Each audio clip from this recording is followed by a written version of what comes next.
Screen share చేశాను.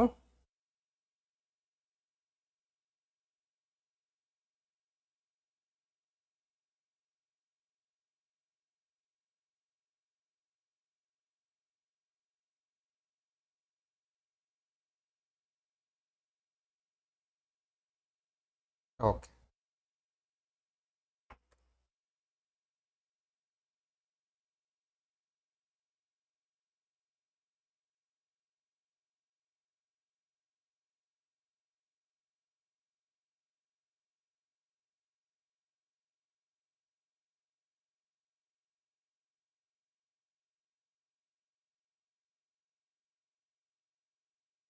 First of all last క్లాస్లో మనం డిటి ఎలా ఉంటుంది, టీచింగ్ ఎలా ఉంటుంది అనేది చూసాం. ఇప్పుడు మనం కొత్త ఫోల్డర్ ఓపెన్ చేద్దామమ్మా.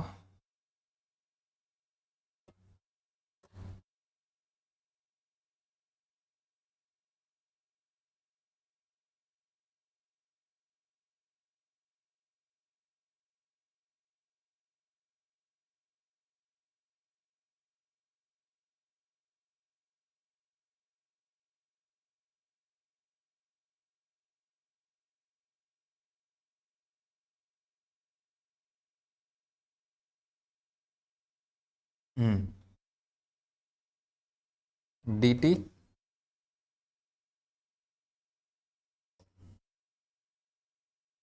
ఓకేనా,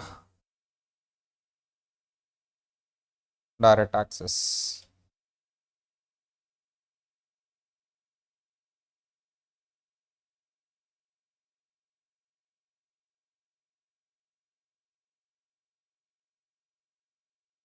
ఇక్కడ మనం ఇంట్రో అంటే ఇంట్రొడక్షన్ అయిపోయింది. మనం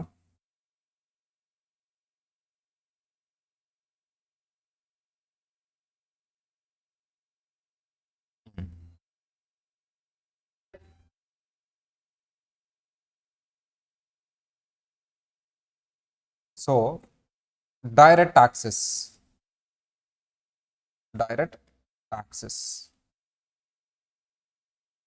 ఈ డైరెక్ట్ యాక్సెస్ సంబంధించి ఇంట్రడక్షన్ అయిపోయిందమ్మా. ఫస్ట్ ఈ పర్టిక్యులర్ టాపిక్ అనేది థియరీ ప్రాక్టికల్ రెండు కాంబోలో ఉంటుంది, 50 మార్క్స్కి ఉంటుంది. ఇందులో ట్యాక్స్ అంటే ఏంటి, అసలు ట్యాక్స్ ఎలా కంప్యూట్ చేయాలి, ట్యాక్స్ కంప్యూట్ చేసిన తర్వాత ఏమేమి అడ్జస్ట్మెంట్స్ చేయాలి, ఇవన్నీ ఈ పర్టిక్యులర్ టాపిక్లో వస్తాయి. సార్ మరి డైరెక్ట్ యాక్సెస్ నేర్చుకోవాలి అంటే మనకి ఏమేమి స్కిల్స్ ఉండాలి సార్ అంటే, ఫోకస్ ఉండాలి, సార్ చెప్పింది జాగ్రత్తగా వినాలి, ఒక 1 మినిట్కో 2 మినిట్కో డీవియేట్ అయిపోవటం కాదు. And next one analytical skills ఉండాలి, కొంత నువ్వు బుర్ర కూడా ఉండాలి, బుర్ర పెట్టి ఆలోచించే తత్వం ఉండాలి. మరి సారు 1x2 అని చెప్పారు, ఎట్లా 1x2 = 2 అన్నారు. 2x1 అంటే ఏంటో కూడా చెప్పగలిగి ఉండాలి, దాన్ని ఆలోచించకూడదు నువ్వు. అంటే సార్ చెప్పిన దాన్ని కొంచెం రివర్స్లో చేసో లేకపోతే మార్చో అడిగినప్పుడు నువ్వు దాన్ని చేయగలిగి ఉండాలి. అలా చేయలేకపోతున్నావు అంటే మీనింగ్ ఏంటి? నీకు అర్థమైంది సార్ చెప్పింది, కానీ దాన్ని మార్చినప్పుడు చేయలేకపోతున్నావు. సార్ చెప్పింది బాగా అర్థమైంది, యాజ్ ఇట్ ఈజ్ మళ్ళీ అదే అడిగితే చెప్తావు, కానీ మార్చినప్పుడు అంటే కొంచెం చేంజ్ చేసినప్పుడు నువ్వు ఆన్సర్ చేయలేకపోతున్నావు. దాని మీనింగ్ ఏంటమ్మా? అండర్స్టాండింగ్ ఉంది, ఫోకస్ ఉంది, కానీ అనలిటికల్ స్కిల్ లేదు. అది కూడా ఉండాలి కదా. అది ఎలా వస్తుందంటే డెవలప్ చేసుకోవాలి నువ్వు, అంటే దాని మీద ఎఫర్ట్ పెట్టాలి. అంటే ఒకసారి సార్ చెప్పింది అర్థం చేసుకున్న తర్వాత రూమ్కి వెళ్ళి ఇది ఇలా కాదు ఇలా కూడా అడిగితే ఏమవుతుంది, దీన్ని కొంచెం మారిస్తే ఎలా ఉంటుంది అని దాని మీద కొన్ని సమ్స్ ఓన్గా ప్రాక్టీస్ చేసినప్పుడే అది వస్తుంది. నేను చెప్తున్నప్పుడు నేను ఒక 20 సమ్స్ ఎగ్జాంపుల్స్ చెప్తాను, నువ్వు 21th సమ్ హోంవర్క్ ఇచ్చినప్పుడు అది నువ్వు ఓన్గా ప్రాక్టీస్ చేసి ఓన్గా అది వచ్చేదాకా నువ్వు ఆలోచిస్తూ ఉండాలి. ఇంకా రాలేదన్నప్పుడు నేను నెక్స్ట్ క్లాస్లో ఆన్సర్ చెప్తున్నప్పుడు ఓహో ఇక్కడ నేను ఆగిపోయాను, అలా ఆగిపోకూడదు అని ఒకసారి బ్రెయిన్ డెవలప్ చేస్తున్నప్పుడు అది వస్తుంది, లేకపోతే ఎగ్జామ్లో ఇబ్బంది అవుతుంది. అంటే ఎఫర్ట్ పెట్టాల్సిందే. అనలిటికల్ స్కిల్ రావాలంటే దానికి షార్ట్ కట్ ఏం లేదు, ఎఫర్ట్ పెట్టాల్సిందే. సో అలాంటివి నువ్వు డెవలప్ చేసుకోవాలని లాస్ట్ క్లాస్లో చూసామమ్మా. అప్పుడప్పుడు మనం రికార్డింగ్ కూడా చెక్ చేసుకోవాలి ఒక్కసారి. రికార్డింగ్ అవుతుంది.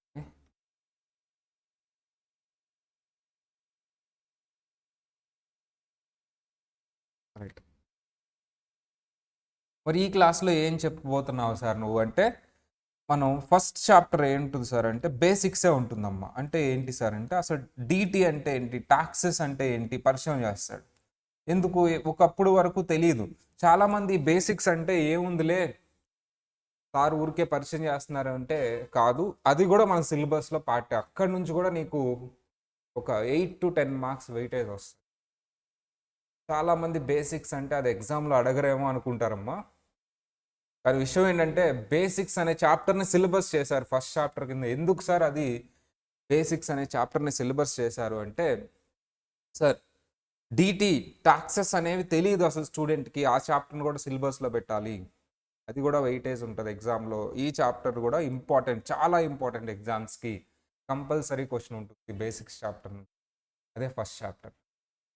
చాలామంది బేసిక్స్ అంటే ఏముందిలే అది నేర్చుకోక్కర్లేదు అంటారు. కానీ విషయం ఏంటంటే ఏ సబ్జెక్ట్కైనా బేసిక్స్ అనేది చాలా ఇంపార్టెంట్. ఇంటర్వ్యూలోకి వెళ్ళినా నువ్వు ఎంత పెద్ద క్వాలిఫికేషన్ అయినా బేసిక్స్ అడిగినప్పుడు ఆన్సర్ చేయగలిగి ఉండాలి. అది అకౌంట్స్ అయినా ఏంటి. ఫర్ ఎగ్జాంపుల్ ఇంటర్వ్యూలో ఎక్రూవల్ కాన్సెప్ట్ అంటే ఏంటి అంటే నాకు తెలుసు కానీ నేను చెప్పలేకపోతున్నా, లేకపోతే బుక్లో ఎగ్జాంపుల్ డబ్బడబడ బట్టి కొట్టి చెప్తాం కానీ దాన్ని ఎక్స్ప్లెయిన్ చేయమంటే చేయలేకపోవటం కానీ ఇలాంటివన్నీ ఉన్నప్పుడు ఏమవుతుంది సార్ అంటే వాళ్ళు జాబ్ ఇవ్వరు. బేసిక్స్ అనేవి నీట్గా నేర్చుకో. నెక్స్ట్ సార్ బేసిక్స్ చాప్టరే ఫస్ట్ చాప్టర్. గ్రూప్ 1 అమ్మ బేసిక్ బుక్ అంటారు దీన్నే. ఈ బుక్ అనేది మీ దగ్గర ఉంటుంది. మీరు చూస్తే అదే నేను ఫస్ట్ చాప్టర్ కింద ఇచ్చున్నాను. Paper 7 income tax law, DT and IDT. ఐడిటిలో ఫస్ట్ చాప్టర్, డిటిలో ఫస్ట్ చాప్టర్ బేసిక్ బుక్ కింద ఇచ్చామమ్మా. బేసిక్ ఇంట్రొడక్షన్ టు జిఎస్టీ ఏమో, ఐడిటి బేసిక్స్. పేజ్ నెంబర్ ఎంత సార్ మనది? 46. పేజ్ నెంబర్ ఎంతమ్మా? 46. సార్ ఈ బుక్ ఎక్కడ దొరికిద్ది సార్? ఈ బుక్ అనేది మనం అనౌన్స్ చేస్తూ ఉంటాము, టెలిగ్రామ్లో కూడా పెడుతూ ఉంటాము ఇన్ఫర్మేషన్ అంతా. ఫోన్ నెంబర్స్ కూడా ఇస్తూ ఉంటాము స్టాఫ్ ఇవి. స్టూడెంట్స్ ఏం చేస్తారు సార్ అంటే ఒక 20 days అయిన తర్వాత, 1 week 2 అయిన తర్వాత, 2 days అయిన తర్వాత నాకు బుక్ రాలేదు సార్, ఈ బుక్స్ ఎక్కడ తీసుకోవాలో తెలియదు సార్ అంటే మానేసి వెళ్ళిపో అంటారు. అదేంటి సార్ మాకేం తెలుసు ఇవన్నీ? మరి నీ పక్కనోడు తీసుకున్నాడు కదా నీతో పాటు, నీ క్లాస్లో ఉన్న వాళ్ళు బుక్ తెచ్చుకున్నారు కదా, ఒకటి తెచ్చుకున్నట్టే కదా, వాడికి ఎలా తెలిసింది మరి? వాడు ఎలర్ట్గా ఉన్నాడు, వాడు ఫోన్ చేశాడు, ఆఫీస్లో అవైలబుల్గా ఉందా లేదో కనుక్కున్నాడు, వచ్చారు తీసుకున్నారు.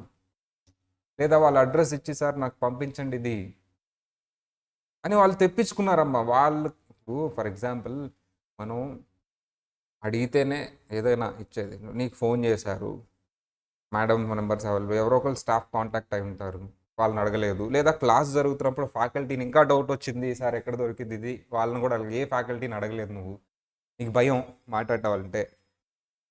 కొంతమంది ఏం చేస్తారంటే అమ్మ పాపం వాళ్ళు అడగటానికి భయపడి పేరెంట్స్ చేత ఫోన్ చేస్తూ ఉంటారు. నేను ఒకటే అడుగుతా పేరెంట్స్ని, సో స్టూడెంట్ని ఫోన్ చేయమనండి, ఏ బుక్ రాలేదు ఏంటి అని. వాళ్ళకి ఏం తెలుసు ఏ బుక్ ఏంటో, basic book, main book, concept book, question bank ఏం తెలియదు కదా పేరెంట్స్కి. సో సార్ మా మా అబ్బాయికి ఆర్ మా అమ్మాయికి భయం సార్ మాట్లాడాలంటే మానేమనండి అంట. సింపుల్ డైట్, మానేసేయండి కోర్సు, సెట్ గారండి వాళ్ళు, కోర్సు మానేసేయమనండి, చదువు దండగా అసలు అంటాను. మన కోర్సు సెట్ గారండి, అందుకని బుక్స్ ఏమన్నా మీకు రాలేదు ఆర్ అవైలబుల్గా లేవు అంటే క్యాంపస్కి వచ్చి తీసుకోండి. లేదా మీరు ఆన్లైన్ వాళ్ళు అయితే మాట్లాడండి ఒకసారి స్టాఫ్తో. స్టాఫ్ నెంబర్స్ అన్ని టెలిగ్రామ్లో పెట్టాం, అవి ఎక్కడ ఉంటాయని నన్ను అడగొద్దు. టెలిగ్రామ్ చూడటం నాకు రాశారు, సేమ్ డైలాగ్, మానేసే నువ్వు, స్కిప్ వేసేసే, లైట్ తీసుకోము, ఇంకా ఏం మానేసేసి వెళ్ళిపోను. ఇప్పుడు ఏ పేజ్ ఓపెన్ చేయాలి సార్? ఈ బుక్ ఎక్కడ వస్తుంది? సాఫ్ట్ కాపీ ఆల్రెడీ మీకు పంపించుంటారమ్మా, లేకపోతే తెప్పించుకోండి. హార్డ్ కాపీ అయితే క్యాంపస్లో అవైలబుల్గా ఉంటుంది. లేదు సార్ మేము ఆన్లైన్ సార్, క్యాంపస్కి రాలేము, కంప్లీట్ ఆన్లైన్ అయితే వాళ్ళకి పంపిస్తామమ్మా. ఆఫ్లైన్ అయితే క్యాంపస్లో అవైలబుల్గా ఉంటుంది, తెచ్చుకోండి. ఆ మీన్ బీయింగ్కి వాళ్ళకి సాఫ్ట్ కాపీ ఇచ్చి ఉంటారు కాబట్టి సాఫ్ట్ కాపీ చూడండి. Basic book. ఇప్పుడు మనం ఏ పేజ్ ఓపెన్ చేయాలి సార్ అంటే పేజ్ నెంబర్ 46 అంట. మన వాళ్ళు ఇచ్చిన దాని ప్రకారం 46లో ఉందో లేదో చూద్దాం మనం. ఇదిగోండి అమ్మ, పేజ్ నెంబర్ 46 ఓపెన్ చేసాం. Basics chapter, basics. టాక్స్ అనే పదం ఎక్కడి నుంచి వచ్చింది సార్? అసలు టాక్స్ అనే వర్డ్ ఎక్కడి నుంచి జనరేట్ అయింది? టాక్స్ అనే వర్డ్ అసలు ఎక్కడి నుంచి జనరేట్ అయింది? టాక్స్ అనే వర్డ్ ఒక లాటిన్ వర్డ్ నుంచి వచ్చిందంటమ్మా. ఆ లాటిన్ వర్డ్ ఏంటి సార్ అంటే టాక్సో. టాక్స్ అనే వర్డ్ ఒక లాటిన్ వర్డ్ నుంచి వచ్చిందంట. ఆ లాటిన్ వర్డ్ ఏంటమ్మా? టాక్సో. టాక్సో అనే దాని మీనింగ్ ఏంటి సార్ అంటే రేట్, అంటే పర్సంటేజ్. Rate or percentage. ఇంత రేటు ఇంత పర్సంటేజ్ అంటాం కదా, దాన్నే టాక్సో మీనింగ్. అంటే ఆ టాక్సో అనే లాటిన్లో ఉండే వర్డ్ అది. దాని మీనింగ్ ఏంటంటే రేట్. ఫర్ ఎగ్జాంపుల్ నువ్వు ఇక్కడ ఏదైనా వర్క్ చేస్తున్నావు ఆర్ ఇన్కమ్ సంపాదిస్తున్నావు అంటే ఇంత పర్సంటేజ్ నాకు ఇచ్చేసాయి గవర్నమెంట్కి, ఇంత రేట్ నాకు ఇచ్చేసాయి, ఇంత రేటు పర్సంటేజ్ నాకు ఇచ్చేసేసాయి, దాన్నే టాక్సో అన్నారు. అది కాస్త వాడుక భాషలో రాగా రాగా ఏమైపోయింది? టాక్స్ అనే పదం వచ్చేసింది ఇంగ్లీష్లో. చాలా టాక్స్ అనే లాటిన్ వర్డ్ నుంచి జనరేట్ అయిందే టాక్స్ అనే వర్డ్. చాలామందికి ట్యాక్స్ అంటే ఇష్టమా, లేదా ఎలా అమ్మా ట్యాక్స్ అంటే ఇష్టమా? అందరికీ ట్యాక్స్ కట్టడం ఎవరికి ఇష్టం లేదు కదా ట్యాక్స్ కట్టడం. ఇండియాలో ట్యాక్స్ ఎలా ఉంటుందమ్మా? తక్కువ ఉంటుందా ఎక్కువ ఉంటుందా చెప్పండి? ఇండియాలో ట్యాక్స్ తక్కువ ఉంటుందా ఎక్కువ ఉంటుందా? ఇండియాలో ట్యాక్స్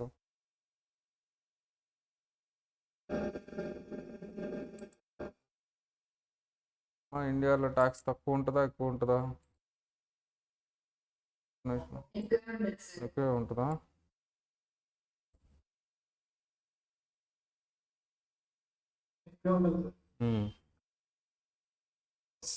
అదే ఇప్పుడు మీ మధ్య ట్రోల్ అవుతూ ఉంటుంది, ట్యాక్స్ చాలా ఎక్కువ ఉంటుందని. చాలా మీమ్స్ కూడా వస్తున్నాయి. మీరు చూసినట్లయితే ఎర్న్ చేసిన దాంట్లో మీరు సింపుల్గా చెప్పాలి అంటే మీరు ఒక 12 months రేపు జాబ్ చేస్తారు కదమ్మా, 12 months వర్క్ చేస్తారు కదా మీరు, 11 months శాలరీయే మీకు వస్తుంది. 1 month శాలరీ అంటే 1 month ఫ్రీగా గవర్నమెంట్ కోసం వర్క్ చేయాలి మీరు. అంటే 1 month శాలరీ ట్యాక్స్ కింద తీసేసుకుంటుంది. మీకు అర్థమయ్యేలా చెప్పాలి అంటే ఫర్ ఎగ్జాంపుల్ మీకు మంత్లీ 80,000 అనుకోండి, మంత్లీ 80,000 అనుకోండి, 8K అంటే 80,000 అన్న, మళ్ళీ అదేదో అనుకుంటారు. 8K 80K అంటే 80,000 అమ్మ. మీకు మంత్లీ 80,000 అనుకోండి, 11 months శాలరీ మీదే, 1 month శాలరీ అంటే 1 month శాలరీ ఇవ్వరని కాదు, ఆ 12 monthsలోంచి కొంచెం కొంచెం డిడక్ట్ చేస్తారు, దాన్ని మొత్తం యాడ్ చేస్తే 1 month శాలరీ వస్తుంది ఇంచుమించు సుమారు. కొంతమందికి ఎక్కువ ఒక 2K అలా ఉన్న వాళ్ళకి 2 months శాలరీ తీసుకునేది గవర్నమెంట్. అంటే 10 months వాళ్ళకి 2 months గవర్నమెంట్ కోసం పనిచేయాలి ఫ్రీగా. ఇండియాలో ట్యాక్సెస్ ఎక్కువే, అందుకనే అందరూ ట్రోల్ చేస్తూ ఉన్నారు. ఎవరమ్మా మన finance minister? Central finance minister ఎవరు? ఇన్కమ్ ట్యాక్స్ సెంట్రల్ కదా.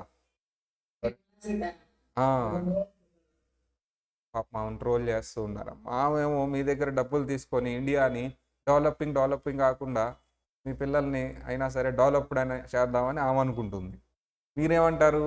అది కాని పనమ్మా, మమ్మల్ని వదిలేయండి అని ట్రోల్ చేస్తున్నారు ఆమెను. సరే, ఆ తీసుకున్న మనీ ఎఫెక్టివ్గా స్పెండ్ చేస్తే ఓకే అమ్మా, ట్రోల్ చేసే వాళ్ళు తప్పేం లేదు, అలా అని తీసుకునే వాళ్ళు తప్పేం లేదు. మన సబ్జెక్ట్ అది కాబట్టి మనం చెప్పుకోవాలి కాబట్టి చెప్పుకుంటున్నాం. ఇది కాంట్రవర్షియల్ కాదు, ఎవరిని క్రిటిసైజ్ చేయట్లేదు.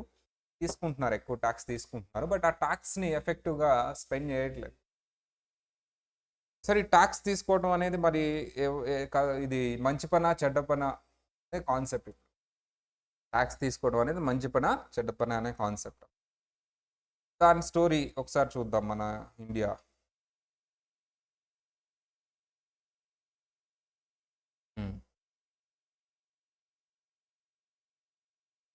ఒక ఇంట్లో ఒక ఫాదరు మదరు ఉన్నారమ్మా. ఫాదరు మదర్, వీళ్ళకి 3 children ఉన్నారమ్మా.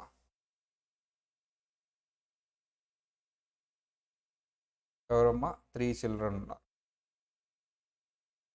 ఏ బి సి, ముగ్గురు సన్సే, ముగ్గురు అబ్బాయిలు ఉన్నారు. వీళ్ళ సాలరీలు ఎంతో చూద్దాం. సాలరీ, ఏ సాలరీ ఎంత సార్ అంటే 25,000. బి సాలరీ ఎంత సార్ అంటే 1 lakh. ఏ కొంచెం మీడియంగా చదువుకున్నాడు, ప్రొఫెషనల్ కోర్స్ ఏం చదవలేదు, డిగ్రీ వరకు చదువుకున్నాడు, 25,000 వస్తుంది. బి ప్రొఫెషనల్ కోర్సెస్ చదువుకున్నాడు, మంచిగా జాబ్ వచ్చింది ఎంఎన్సిలో, 1 lakh వస్తుంది పర్ మంత్ అమ్మా. ఇది ఎంత పర్ మంత్? సి చదువుకోమంటే చదువుకోలేదు, స్కూల్కి వెళ్ళమంటే స్కూల్కి వెళ్ళలేదు, మరి ఏం చేసి బతుకుతా అంటే నేను కూలి పని చేసి బతుకుతా అన్నాడు. మరి ఇతనికి ఎంత వస్తుంది సార్ అంటే 12,000 పర్ మంత్. దేవుడు వస్తే వచ్చింది, రాతలేదు. ఇది వాళ్ళ ఇన్కమ్. ఫాదర్ రిటైర్ అయిపోయారు, పాపం చదివించి కష్టపడి పెద్దవాళ్ళని చేశారు, జాబులు కూడా వచ్చినాయి ముగ్గురికి. అందరూ ఒకే ఇంట్లో ఉంటారమ్మా, ఉమ్మడి కుటుంబం. మరి హౌస్ రన్ చేయాలి అంటే 50,000 అవుతాయి అమ్మా. హౌస్ రన్ చేయాలంటే ఎంత అవుతాయి అమ్మా? 50,000 పర్ మంత్ అవుతాయి. ఈ 50,000ని కలెక్ట్ చేయాలి వాళ్ళ ముగ్గురు అబ్బాయిల దగ్గర నుంచి, అంతే కదా, ఫాదర్కి ఇన్కమ్ లేదు కదా. ఎంత తీసుకోమంటారు మీరు చెప్పండి అమ్మా, మీరు ఎంత తీసుకోమంటే అంత తీసుకుంటా. 50,000ని కలెక్ట్ చేయాలి, ఏ దగ్గర నుంచి, బి దగ్గర నుంచి, సి దగ్గర నుంచి, ఎంత కలెక్ట్ చేయమంటారో చెప్పండి, అదే తీసుకుంటాం. చెప్పండి, ఏ దగ్గర నుంచి ఎంత తీసుకుందాం? 50,000 మన హౌస్ రన్ చేయడానికి. అర్థమైందా? 50,000 దేనికోసం? హౌస్ రన్ చేయడానికి. రెంట్ కట్టాలి, పాల బిల్లు కట్టాలి, క్లీనింగ్ అన్నీ కట్టాలి కదా, కామన్ ఎక్స్పెన్సెస్. 50,000 అవుతుంది, ఫుడ్ కానీ ఏదైనా సరే. మరి అందరూ ఒక ఇంట్లో ఉంటున్నారు కదా, ఏ దగ్గర నుంచి ఎంత కలెక్ట్ చేయాలి మీరు చెప్పండి. మొత్తం 50,000 రావాలి నాకు. 10,000 అమ్మా? ఏ దగ్గర నుంచి ఎంత? 10,000. ఓకే, 35. ఓకే, ఇక్కడికి 45 అయింది. 5,000. Okay right. మొత్తం యాడ్ చేస్తే ఎంత వచ్చిందమ్మా? 50 వచ్చిందా? ఓకే, సరిపోయింది కదా. ఓకే అమ్మా, 50,000 వచ్చేసింది. 10,000 ఏ దగ్గర నుంచి తీసుకున్నాం? బి దగ్గర నుంచి 35,000 తీసుకున్నాం, సి దగ్గర నుంచి 5,000 తీసుకున్నాం. ఫైన్.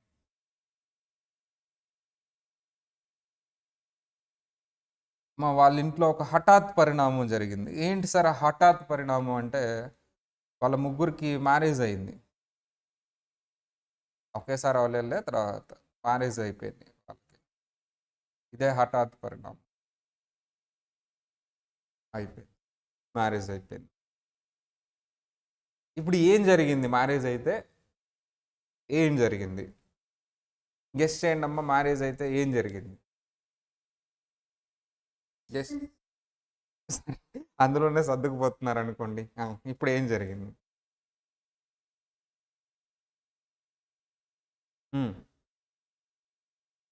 గొడవైంది. ఎవరు పాప మాట్లాడుతున్నారు, మా స్పీకర్ వినిపించలేదు. గొడవైంది. ఏంటా గొడవ? ఎవరు చేశారు ఆ గొడవ? స్టోరీ. ఒక నిమిషం అమ్మా, స్పీకర్ అమ్మా, ఒక నిమిషం, స్పీకర్ సరిగా వినిపించలేదు.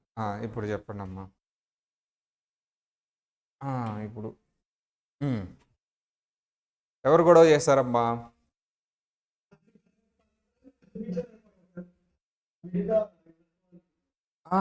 కలిసే ఉండాలి, విడగొట్టకూడదు. మీరు స్టోరీ స్క్రీన్ ప్లే ఒకే, నేనే నాదే డైరెక్షన్, మార్చకూడదు స్టోరీని, విడిపో. బీచ్ వైఫ్ గొడవ చేశారా? ఓ, ఎందుకమ్మా?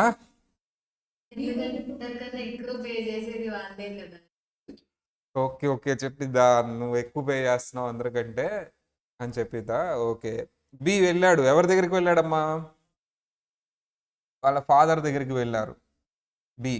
ఎందుకు? అడగడానికి, నాకు అన్యాయం జరుగుతుందని. స్టోరీ ఇదే, ఇక్కడ వరకు అయిపోయింది.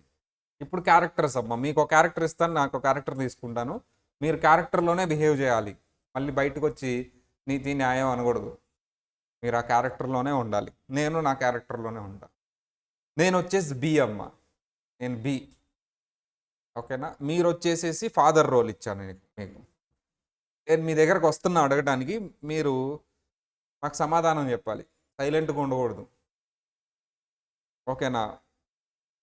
సరే, వచ్చి అడిగాను, నాకు అన్యాయం జరుగుతుంది, చాలా రోజుల నుంచి నా దగ్గర ఎక్కువ డబ్బులు తీసుకుంటున్నారు, అన్నయ్య దగ్గర ఏమో 10,000 తీసుకుంటున్నారు, తమ్ముడి దగ్గర ఏమో 5,000 తీసుకుంటున్నారు, మీరు నాకు అన్యాయం చేశారు.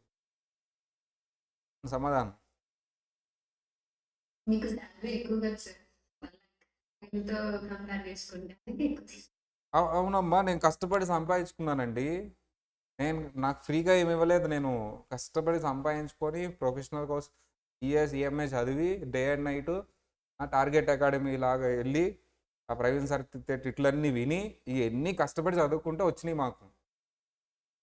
పెట్టిన ఎక్స్పెన్సెస్ కూడా అంతే ఉంటాయి కదా సార్. ఏవండి, ఏం ఎక్స్పెన్స్? అన్నకేమో డాక్టర్ సీట్ కొని ఇచ్చారు, ఆడేమో చదవకుండా వచ్చేసారు. తమ్ముడికేమో ఎంబీఏ అని బిజినెస్ స్కూల్లో జాయిన్ చేయించారు, ఇచ్చారు. నాకు ఫ్రీ సీట్ వచ్చింది సిఎస్ఈఎంఏలో. నాకేం పెట్టారు ఎక్స్పెన్స్?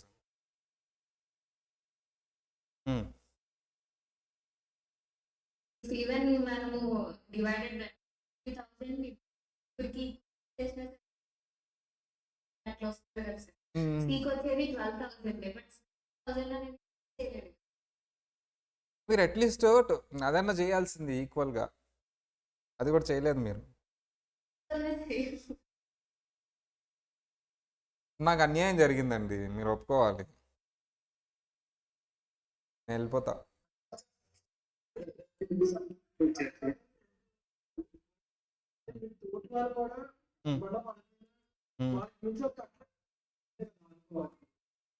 నేను ఎందుకు ఆదుకోవాలి?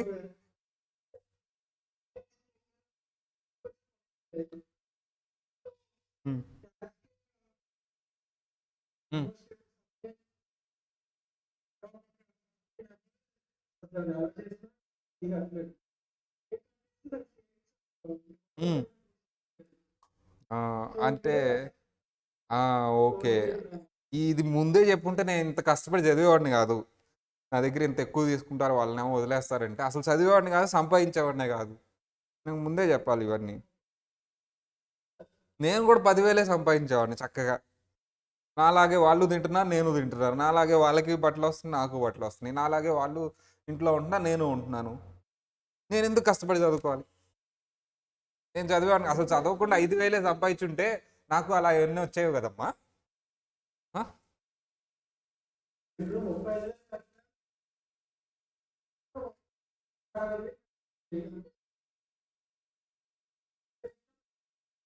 అవన్నీ మీకెందుకండి? అవన్నీ మీకెందుకండి? నేను అవి పడవలు చేసుకుంటారు ఇవన్నీ. నాకు న్యాయం చేయాలి, నాకు అన్యాయం జరిగింది. నాకు అన్యాయం జరిగిందా లేదా అది చెప్పండి. లేదు లేదు, మా ఆవిడ ఒప్పుకోట్లే, కొడుతుంది వెళ్తే. ఒప్పుకోవాల్సిందే ఇప్పుడు. ఇదే అమ్మా, సింపుల్ థింగ్. ఇక్కడ విషయం ఏంటంటే మీకు అన్యాయమే జరిగింది. అక్కడ న్యాయం ఎక్కడ ఉంది? ఫెయిర్నెస్ ఎక్కడ ఉంది అక్కడ? వాళ్ళెవరో చదువుకోకుండా, వాళ్ళెవరో సరిగా సంపాదించకుండా, వాళ్ళెవరో టైం వేస్ట్ చేసి, వాళ్ళెవరో కాదులే, ఎవరైనా సరే నెగ్లిజెన్స్గా బిహేవ్ చేసి ఆర్ లేజినెస్తో బిహేవ్ చేసి దాన్ని నేను కమాన్ నేను ఎంకరేజ్ చేసి, సర్లేరా నువ్వు చదవకపోయావు, నేను కష్టపడి సంపాదించి నీకు ఇస్తాను అన్నట్టుంది. అంతే కదా? వాళ్ళ సోమరితనానికి, వాళ్ళ లేజినెస్ని నేను దాన్ని డబ్బులు పెట్టి ఇంకా నువ్వు సర్లే అని చెప్పేసి ఎంకరేజ్ చేసినట్టుంది story. They have to take the punishment. So C గురించి ఆలోచించండి. 12,000 ఏం వస్తుంది అసలు? మేము పెట్టే ఫుడ్ ఎఫోర్డ్ కూడా చేయలేడు, కానీ వస్తుంది. ఏం చేశాడు సార్? సోమరితనం చిన్నప్పటి నుంచి, లేజినెస్. ఏముందిలే, మా అన్నోళ్ళు చూసుకుంటారులే, లేదా మా నాన్న చూసుకుంటాడులే అనే సోమరితనం, లేజినెస్. దీనివల్ల కుటుంబం సరే ఏదో సంపాదిస్తున్నాడు, ఏ కూడా అలా అనుకుంటే ఎవరు ఎఫెక్ట్ అయ్యేది ఇక్కడ? బి. ఏదో ఒకరోజు బీకి ఫీల్ వస్తుంది, నేను ఎందుకు కష్టపడాలి, అలాగే వాళ్ళకి ఈక్వల్ ఫుడ్, మిగతా ఏదైనా లగ్జరీ ఏదైనా రావచ్చు, బట్ మిగతా విషయాల్లో ఈక్వాలిటీ వచ్చేసింది కదా, బేసిక్ నెసెసిటీస్లో. అనే పాయింట్ బీకి ఎప్పుడైనా రావచ్చు. బీకి రాకపోయినా వాళ్ళ ఆవిడ అడిగింది కదా, నువ్వు ఎందుకు వేయాలి అసలు, నువ్వు వెళ్ళిపోదాం పదా అని. సో బేసిక్ ఫిలాసఫీ అమ్మ. ఇక్కడ నేను ఫిలాసఫీ చెప్పే ముందు లింక్ చేస్తున్నా నేను. Father and mother is a government, ABC is a citizen of India. ఆ బి లాంటి వాళ్ళు ఎంతోమంది ఇండియా వదిలి వెళ్ళిపోతున్నారు. ఆ ఫీలింగ్ వచ్చే ఇండియా వదిలి వెళ్ళిపోతున్నారు. ఇంకా రానున్న 5 ఇయర్స్లో చాలా ఎక్కువ మంది ఇండియా వదిలేసి వెళ్ళిపోతారు. ఆ ఫీల్ అనేది ఎక్కువ మందికి వచ్చేస్తుంది ఈ మధ్య. ఎందుకు సార్ అంటే ఫిలాసఫీ చెప్తాను, ఇది రైట్ ఆర్ రాంగ్ అంటే ఇది అబ్సల్యూట్లీ కరెక్టే. ఫిలాసఫీ చెప్తాను, ప్రజెంట్ జరిగేది చెప్తాను. ఫిలాసఫీ ఏంటంటే, ఫాదర్ ఒక మాట అన్నాడు బీతో. ఏంటి సార్ అది అంటే, బి వచ్చి అడిగినప్పుడు, నీకు అన్యాయం జరుగుతున్న మాట నిజం, నీకు అన్ఫేర్ ఉంది అది నిజం అని ఒప్పుకున్నాడు ఫస్ట్. ఒప్పుకోవాలి. నువ్వు కష్టపడి చదువుకున్నావు, నీ దగ్గర నుంచి ఎక్కువ డబ్బులు తీసుకుంటున్నా, ఇద్దరికి షేర్ చేస్తున్నా, ఇట్స్ అబ్సల్యూట్లీ ఫైన్. కానీ వాట్ ఈస్ ద రీజన్ ఏంటో విను. ఎందుకు నీ దగ్గర ఎక్కువ కలెక్ట్ చేస్తున్నావు విను. For example A and C, మీ తమ్ముడు అన్న,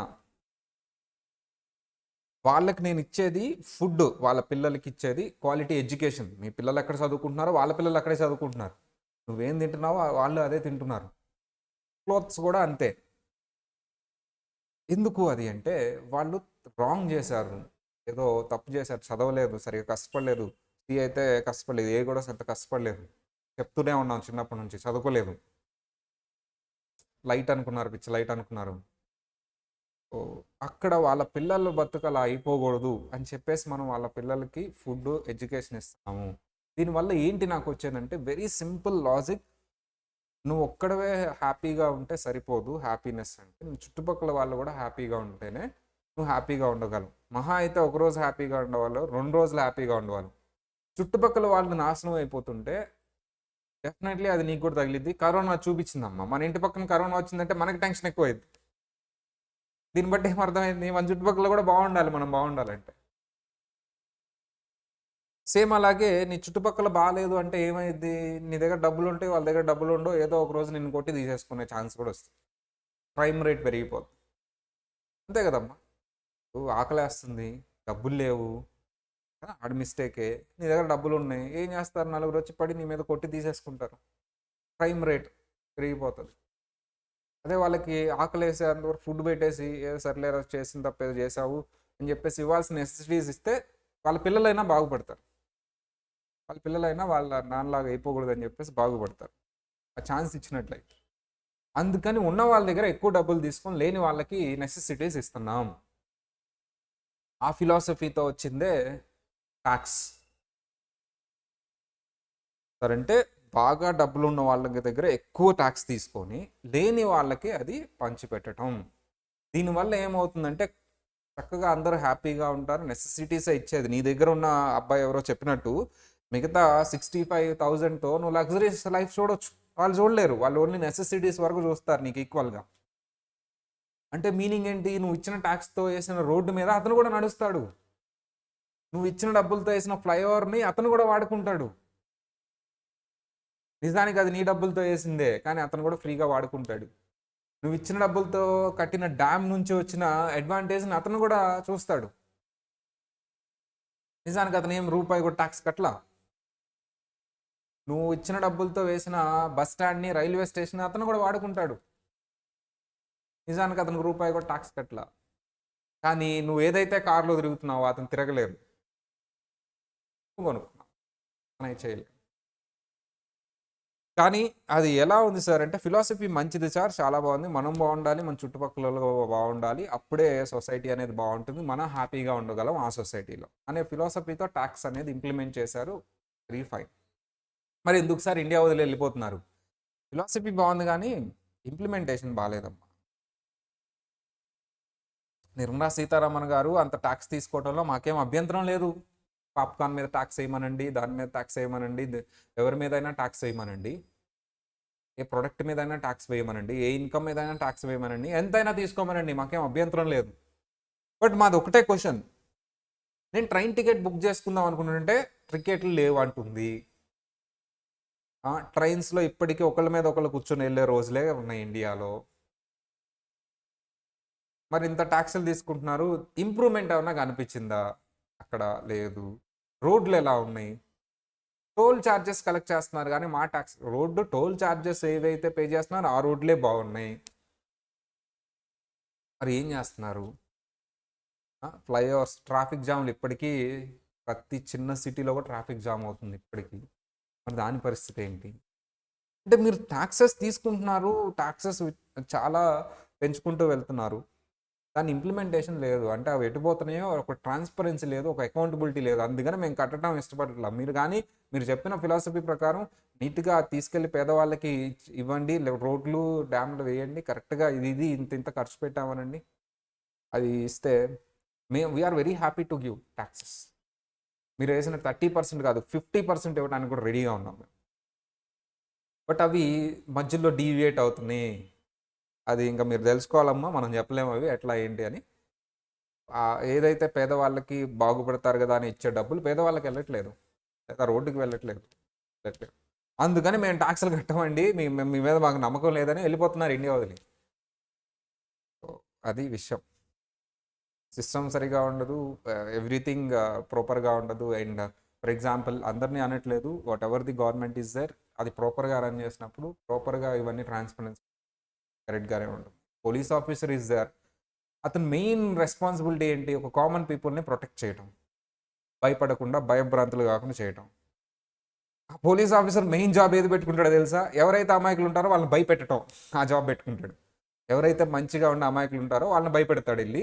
ఎవరైతే రౌడీ వెధవలు, ఎవరైతే క్రైమ్ చేస్తారో వాళ్ళకి ఈడు భయపడతాడు. నిజానికి రివర్స్ ఉండాలి. మిస్యూజ్ చేస్తూ ఉంటారు పవర్ని. అతను పోలీస్ అనే పవర్ చూపించుకోవడానికి అమాయకుల మీద పడతాడు, వెళ్ళి అమాయకుల మీద లాటరీ ఎత్తుతాడు. ఇలాంటివన్నీ ఉన్నాయి కాబట్టి వెళ్ళిపోతారు. మరి ట్యాక్స్లో కూడా అలాంటివి జరుగుతున్నాయి. బట్ నేను సబ్జెక్ట్ చెప్పేటప్పుడు ప్రాక్టికాలిటీ అనేది పక్కన పెట్టేసి సబ్జెక్ట్ మాత్రమే వినండి. మీరు అప్పుడు సార్ ఇంత తీసుకుంటున్నారు, అదంతా పొలిటీషియన్స్ మిస్యూజ్ చేస్తారు కదా, మిస్యూజ్ ఆఫ్ పవర్ ఉంది కదా ఇండియాలో, ఉంది. నేను అదే ఫస్ట్ క్లాస్లో చెప్తున్నాను. బట్ యాక్ట్ ఏముంది అది మాత్రమే వినండి. ప్రాక్టికల్గా నేను కొన్ని ప్రొవిజన్స్ చెప్పేటప్పుడు అది వేరేలాగా ఉండొచ్చు బయట. ఇక్కడ బుక్లో రాసిన ఉద్దేశం ఏంటో నేను చెప్తాను. నేను ఇప్పుడు ఏం చెప్తున్నా, ట్యాక్స్ అనేది గుడ్ థింగ్ అంటున్నాను. ఎందుకు? ఆ రాసిన ఉద్దేశం ఏంటి? ఇలా ఉన్న వాళ్ళ దగ్గర తీసుకొని లేని వాళ్ళని కూడా ఇస్తే బాగుంటుంది, సొసైటీ డెవలప్ అవుతుంది అనేది మంచి ఉద్దేశం. ఇది మీరు ప్రాక్టికల్గా చూసినప్పుడు డిఫరెంట్ ఉంటుంది. అది ఇప్పుడు చెప్పాను. నేను ఏది చెప్పాలి? ప్రాక్టికల్ది చెప్పాలా, బుక్లో ఉన్నది చెప్పాలా, బుక్లో ఉన్న ఇంటెన్షన్ చెప్పాలా, యాక్ట్ ఇంటెన్షన్ చెప్పాలా? నేను అర్థమైందమ్మా? నేను ఎప్పుడు యాక్ట్ ఇంటెన్షనే చెప్తాను. సో యాక్ట్ ఏం చెప్తుంది? This is a good thing అని చెప్తుంది. మీరు కూడా అదే ఒప్పుకున్నారు. యాక్ట్ ఇంటెన్షన్ గవర్నమెంట్కి లింక్ చేసేసరికి తప్పు ట్యాక్స్ అంత చేయమో, ట్యాక్స్ కట్టడం మాకు ఇష్టం లేదంటారు. ఎందుకు? ఇంప్లిమెంటేషన్ సరిగ్గా లేదు. యాక్ట్ ఉన్న ఫిలాసఫీ సరిగ్గా ఇంప్లిమెంట్ అవ్వట్లేదు. అది అంత మించి ఏం లేదు. ఓకేనా? సో అందుకని మనం యాక్ట్ ఏం చెప్తుందో అది మాత్రం చెప్పుకుందాం. రియాలిటీలో ఏంటనేది నేను చెప్పక్కర్లా మీకు ఆల్రెడీ నాకంటే బాగా ఎక్కువ తెలుసు. నాకు పాలిటిక్స్ ఇవన్నీ తెలియదమ్మా. వీటన్నిటి గురించి నాకు అసలు జీరో నాలెడ్జ్. మీకు బాగా తెలుసు కాబట్టి ఓకే ఫైన్. నేను మాత్రం యాక్ట్ ఇన్కమ్ ట్యాక్స్ యాక్ట్ మాత్రం నేను చెప్తా. ఓకేనా? దాని intention. So it's a very good intention sir. మనకి సొసైటీలో ఇలాంటిది ఉంటేనే సొసైటీ అనేది బాగుంటుంది అనే మంచి ఒపీనియన్తో వచ్చిందే ట్యాక్స్. కానీ ఇంప్లిమెంటేషన్ నాకు తెలియదు. So it was introduced in India in 1860. Already వరల్డ్లో బ్రిటిషర్స్ వచ్చి అప్పుడు మనల్ని రూల్ చేస్తూ ఉంటారు. ఆల్రెడీ అక్కడ ఉండేది. ఇండియాలో కూడా ఇంట్రడ్యూస్ చేశారు. ఎవరు సార్ అంటే సర్ జేమ్స్ విల్సన్ అనే అతను ఇండియాలో 1860లో ట్యాక్స్ అనే దాన్ని ఇంట్రడ్యూస్ చేశారు. మంచి ఉద్దేశంతో. అప్పటి నుంచే కొన్ని మ్యానిపులేషన్స్ జరిగేవి. Where there is a human there is a manipulation. సరే. Then it was introduced in India 1860 by Sir James Wilson. What is tax? Tax అంటే ఏంటి? Meaning. Tax is the fees charged by government. Government charge చేసే fees అంట అది. అంటే government తీసుకునే డబ్బులు. దేని మీద? ప్రొడక్ట్ మీద, ఇన్కమ్ మీద, యాక్టివిటీ మీద. ప్రొడక్ట్ మీద, యాక్టివిటీ మీద అంటే సర్వీస్ అమ్మా. యాక్టివిటీ అంటే ఏంటమ్మా? సర్వీస్. ప్రొడక్ట్ అంటే ఏంటమ్మా? గూడ్స్. ప్రొడక్ట్ మీద, గూడ్స్ మీద తీసుకునే ట్యాక్స్నే జిఎస్టీ అంటారు. జిఎస్టీ ఫుల్ ఫామ్ ఎవరైనా చెప్తారా చూద్దాం. GST full form goods and service tax. Good night, sweet dreams, take care కాదమ్మా. Goods and service. Good night, sweet dreams, take care కాదా? నేను అదే అనుకుంటున్నానే. కాదా? మరి జిఎస్టీ జి అంటే goods and service tax.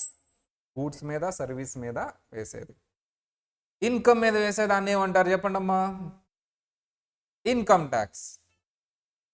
Goods మీద, సర్వీస్ మీద వేసేదాన్ని ఏమంటారు? Goods and service tax. Income మీద వేసేదాన్ని ఏమంటారు? Income tax. రెండు వేరు వేరు. They are two types of taxes. ఒకటి డైరెక్ట్ ట్యాక్స్, ఒకటి ఇండైరెక్ట్ ట్యాక్స్. అమ్మా ఇందులో ఏది డైరెక్ట్ ట్యాక్స్? జిఎస్టీ డైరెక్ట్ ట్యాక్సా, ఇండైరెక్ట్ ట్యాక్సా? జిఎస్టీ. ఇన్కమ్ ట్యాక్స్ అనేది డైరెక్ట్ ట్యాక్స్. అప్పుడప్పుడు నేను ఈ సబ్జెక్ట్ని ఇన్కమ్ ట్యాక్స్ అని కూడా పిలుస్తా. డైరెక్ట్ ట్యాక్స్ అనే సబ్జెక్ట్ని నేను ఎలా కూడా పిలుస్తాను? ఇన్కమ్ ట్యాక్స్ అని కూడా పిలుస్తాను. అలా అప్పుడప్పుడు ఇండైరెక్ట్ ట్యాక్స్ సబ్జెక్ట్ని నేను జిఎస్టీ అని కూడా పిలుస్తా. అంటే మిగతా ఇండైరెక్ట్ ట్యాక్సెస్ కూడా ఉంటాయి, కస్టమ్స్ ఇవన్నీ. మేజర్ జిఎస్టీ కాబట్టి జిఎస్టీ అని పిలుస్తాను. డైరెక్ట్ ట్యాక్సెస్లో కూడా ఇన్కమ్ ట్యాక్స్ కాకుండా వేరే డైరెక్ట్ ట్యాక్సెస్ కూడా ఉంటాయి. ప్రాపర్టీ ట్యాక్స్ ఇవన్నీ కూడా ఉండొచ్చు. కానీ నేను మేజర్ ఇన్కమ్ ట్యాక్స్ కాబట్టి ఇన్కమ్ ట్యాక్స్ అని పిలుస్తా. సో అది సార్. మరి ఇలా కలెక్ట్ చేసిన ఫీజు గవర్నమెంట్ ఏం చేస్తుంది సార్? వేటికి యూజ్ చేస్తుంది చెప్పండి అమ్మా. ఇలా కలెక్ట్ చేసిన ఫీజు గవర్నమెంట్ ఏం చేస్తుందమ్మా చెప్పండి. ఇదిగో ఇక్కడ డయాగ్రామ్స్ కూడా వేసా. రోడ్స్ వేయడానికి యూజ్ చేస్తుంది, డ్యామ్స్ కట్టడానికి యూజ్ చేస్తుంది, ఇంకా ఇరిగేషన్ డిపార్ట్మెంట్, ఇంకా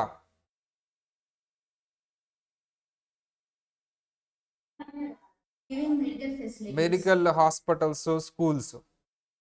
మీరు చూసినట్లయితే రోడ్స్ అమ్మా, టోల్ గేట్ ఉన్న రోడ్స్ పక్కకు తీసేయండి. ఎందుకు? టోల్ గేట్ కలెక్ట్ చేసి రోడ్డు వేస్తారు. అవి కాకుండా మిగతా రోడ్స్ చాలా బాగుంటాయి. ఆంధ్ర కానీ ఆంధ్రాలో అయితే అసలు మాట్లాడకూడదు. తెలంగాణ కూడా ఓకే. ఏమో నాకు తెలియదు. అవి నాకు జైల్లో వేస్తారు, ఎవరో చెప్తున్నారు, కొడతారు వాళ్ళు. తెలంగాణలో అయినా ఆంధ్రాలో అయినా మనం మాట్లాడకూడదు. మాట్లాడితే మన మీద కేసులు పెట్టి జైల్లో వేస్తారు. చాలా బాగుంటాయి అనాలి. అనండి, చాలా బాగుంటాయి అమ్మా. నేను ఐ థింక్ అది ఇంకా నేను జైల్లో అయ్యారు. దెన్ ఎప్పుడమ్మా ఒక ఐ థింక్ 10 years అంతే. 10 years మా ఊరు యాక్చువల్లీ నేను వెళ్ళను. జనరల్గా ఇన్స్టిట్యూట్లోనే ఎక్కువ ఉంటాను. హైదరాబాద్ కానీ గుంటూరు కానీ. మా ఊరు గుంటూరు దగ్గర తెనాలి అని ఉంటుంది. తెనాలికి గుంటూరుకి మధ్యలో ఒక ఊరు ఉంటుంది.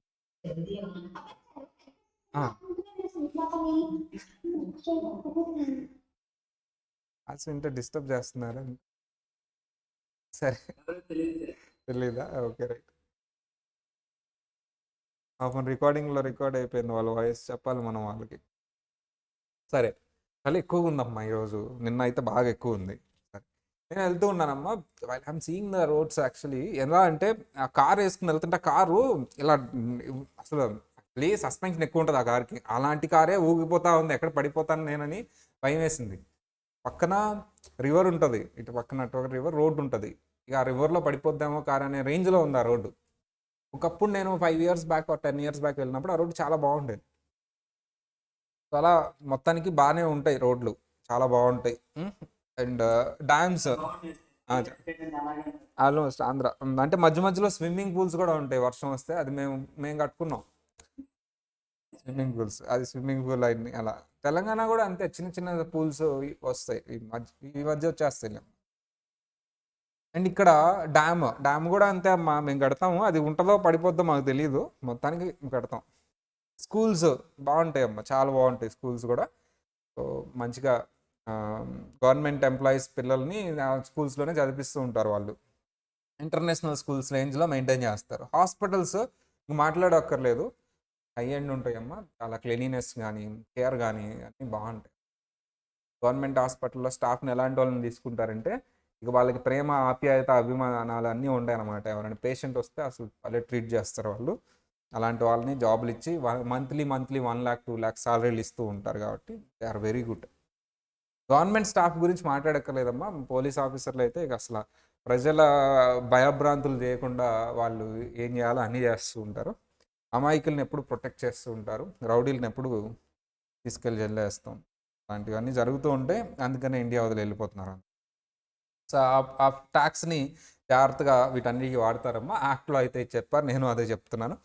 Then sir, what is the basis of taxation in India?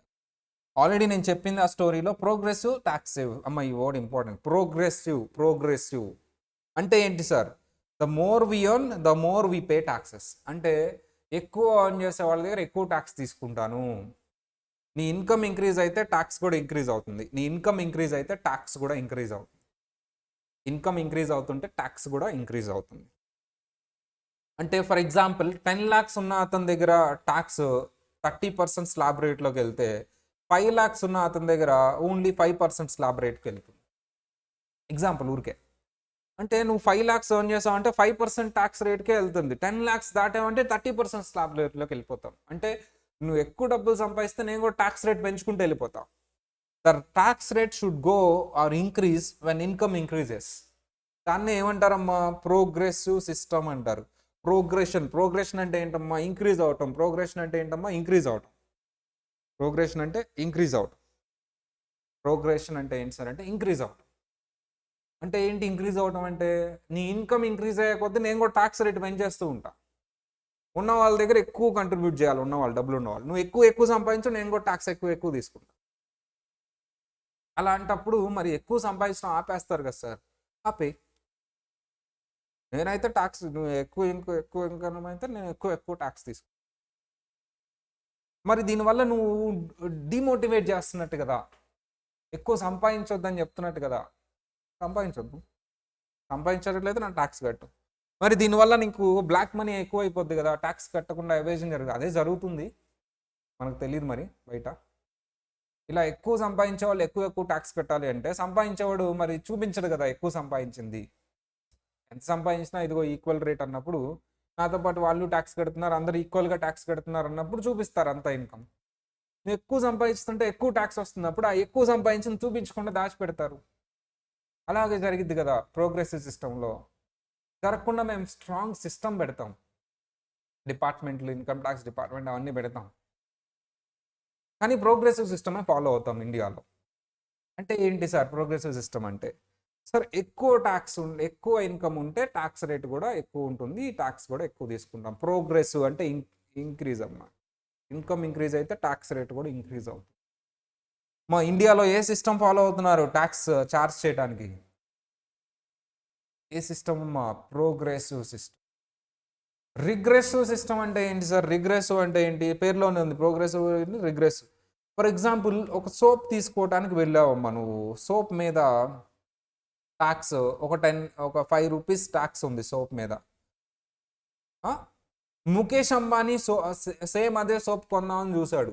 Mukesh Ambani దగ్గర కూడా ఎంత తీసుకుంటాం ట్యాక్స్ సోప్ మీద? చెప్పాలి. ఎవరు సోప్ కొన్నా సోప్ అనే ప్రొడక్ట్ మీద ట్యాక్స్ 5 రూపీసే తీసుకుంటాం. ఒక అతని దగ్గర పాపం అతను సోప్ కొనడానికి మాత్రమే డబ్బులు ఉన్నాయి, 30 రూపీస్ మాత్రమే ఉన్నాయి అతని దగ్గర. అతని దగ్గర కూడా ట్యాక్స్ తీసుకుంటాం 5 రూపీస్. సోప్ కొన్నాడంటే ట్యాక్స్ కట్టాల్సిందే 5 రూపీస్. జిఎస్టీ ఉంటుంది ఆ ప్రొడక్ట్ ప్రైస్లో, ఇంక్లూడ్ అయి ఉంటుంది. ముఖేష్ అంబానీ గారు వచ్చి ఆ సోప్ కొన్నా సరే అదే ట్యాక్స్ ఉంటుంది. ఈక్వల్ అంటే ఏంటి? అతను కదా, అతనికి ట్యాక్స్ తీసుకుంటే ఓకే, కానీ ఇతని దగ్గర కూడా తీసుకోవాలా? ఎస్, తీసుకుంటాం. ఇన్కమ్ ట్యాక్స్ అలా కాదు. అదేంటి? జిఎస్టీ. ఇన్కమ్ ట్యాక్స్ అలా. జిఎస్టీ ఏంటమ్మా? నీకు లేనివాడి దగ్గర ఉన్నవాడి దగ్గర ఈక్వల్ ట్యాక్స్ తీసుకుంటాం. సార్, మరి ఇన్కమ్ ట్యాక్స్ ఏంటి సార్? ఇన్కమ్ ట్యాక్స్ అనేది ప్రోగ్రెసివ్. ఉన్న వాళ్ళ దగ్గర ఎక్కువ ట్యాక్స్ తీసుకుంటా, లేని వాళ్ళ దగ్గర అసలు తీసుకోను. అప్పుడప్పుడు కొంచెం మీడియంగా ఉంటే కొంచెం ట్యాక్స్ తీసుకుంటా. బాగా ఎక్కువ డబ్బులు ఉంటుంటే నేను కూడా బాగా ఎక్కువ ట్యాక్స్ తీసుకుంటా. దాన్ని ఏమంటారమ్మా? Progressive taxation. మా ఈరోజు క్లాస్లో ఏమేమి చెప్పుకున్నాం చూడండి, ఒకసారి రివైజ్ చేద్దాం, అందరు పార్టిసిపేట్ చేయాలి. సార్, ట్యాక్స్ అనే పదం ఎక్కడి నుంచి వచ్చింది? ఏ వర్డ్ నుంచి వచ్చింది ట్యాక్స్? Latin word. ఏంటి ఆ Latin word? Taxo. Taxo means ఏంటమ్మా? What is taxo? Rate. who introduced tax to India? Subsidiary system. When? ఎప్పుడమ్మా అది? 1860. What is tax? Tax is a fees charged by ఎవరు? దేని మీద వేస్తాడు generally? Product, activity or income. They are 2 types of taxes. ఏంటి ఆ 2 types? Direct tax, indirect tax. What is the system you follow in India? A system follow అవుతున్నావు tax వేయటానికి? Progressive ఆ regressive? Progressive అంటే ఏంటమ్మా? Tax rate will increase when income increases. Tax rate go up అంటే ఏంటమ్మా? Increases. Go up అంటే ఏంటమ్మా? Increases when income increase. ఓకేనా? సో ఇది ఈరోజు క్లాస్లో అమ్మ. రేపటి క్లాస్లో history of taxation, difference between act and rules, ఇలా చెప్పుకుంటూ వెళ్దాం. చిన్నగానే చెప్దాం అమ్మ. ఫస్ట్ చాప్టర్ చాలా ఇంపార్టెంట్, బేసిక్స్ కాబట్టి చాలా స్లోగా వెళ్తూ ఉంటుంది. ఆ ఫిలాసఫీ అర్థం అవ్వాలి మీకు, ఆ బేస్ అర్థం కావాలి, అసలు ట్యాక్స్ అంటే ఏంటి అనేది అర్థం కావాలి. దాన్ని నేను కొంచెం ప్రాక్టికాలిటీతో కూడా లింక్ చేస్తూ ఉంటా, కానీ మెయిన్లీ నా ఫోకస్ అంతా యాక్ట్ మీద ఉంటుంది. బట్ ప్రాక్టికాలిటీ కూడా లింక్ చేస్తూ ఉంటాను. ఆ ప్రాక్టికాలిటీతో లింక్ చేస్తున్నప్పుడు పాలిటిక్స్ ఇవన్నీ కూడా వస్తూ ఉంటాయి. అవి ఏం లేదమ్మా, విని ఇగ్నోర్ చేసేయండి. కొన్ని పాలిటిక్స్ ఇష్టం, కొంతమంది పాలిటిక్స్ ఇష్టం. ఏదైనా నేనైతే సిస్టమ్ గురించి మాట్లాడతాను. I'm not favour about any politics. నాకు వాళ్ళు వీళ్ళు అని ఏముండదమ్మా. చేస్తే మంచి, చెడు చేస్తే చెడు. సిస్టమ్ ఎలా ఉన్నదనేదే మాట్లాడతాను నేను. ఆ సిస్టమ్ ఎవరు రన్ చేస్తున్నారు, వాళ్ళు మంచోళ్ళ చెడ్డోళ్ళ నాకు అసలు ఎవరు లేదు. జీరో నాలెడ్జ్ నాకు పాలిటిక్స్ గురించి. వాట్ ఈస్ ద సిస్టమ్, అది ఏంటి అనేది నేను చెప్తాను అంతే, ఎలా ఉంది అనేది. అది ఎవరు రన్ చేశారు, వాళ్ళు మంచోళ్ళ చెడ్డోళ్ళ అనేది నాకు తెలియదు, అసలు వాళ్ళ పేర్లు కూడా తెలియదు నాకు. సో అది ఓవరాల్గా ట్యాక్స్ అనేది ఎలా ఉంటుంది ఏంటి, యాక్ట్ వరకు ఎలా ఉంటుంది. అండ్ వై, ఎందుకు ఇండియాలో ట్యాక్స్ అనేది ఎవేజన్ జరుగుతుంది, ఎందుకు ట్యాక్స్ అనేది అవాయిడ్ చేస్తున్నారు, ఎవేజన్ జరుగుతుంది, ట్యాక్స్ ప్లానింగ్కి ట్యాక్స్ ఎవేజన్కి డిఫరెన్స్ ఏంటి, ఇదంతా కూడా రేపు క్లాస్లో చెప్పుకుందాం హిస్టరీతో పాటుగా. నా పదాల మీనింగ్ ఇవన్నీ కూడా. ఓకేనా? కాన్స్టిట్యూషన్ పరంగా అవి ఎలా ఇంట్రడ్యూస్ చేశారు, ఇక్కడ వరకు రేపు ఇవమ్మా. రేపు ఏంటమ్మా 28 కదా, 29 సండే, ఫస్ట్ సండే వస్తుందమ్మా. ఫస్ట్ సండే వీకెండ్ ఉండదు, నెక్స్ట్ సండే నుంచి వీకెండ్స్ ఉంటాయమ్మా. మీకు వీకెండ్ ఎగ్జామ్స్ ఉంటాయి, మీకు వీకెండ్ ఎగ్జామ్స్ రాయాల్సి ఉంటుంది. అది సిలబస్ ఏంటి అనేది నేను అనౌన్స్ చేస్తూ ఉంటాను, నేను కన్సర్న్ ఫ్యాకల్టీస్. ఓకేనా? బై. Recording stopped.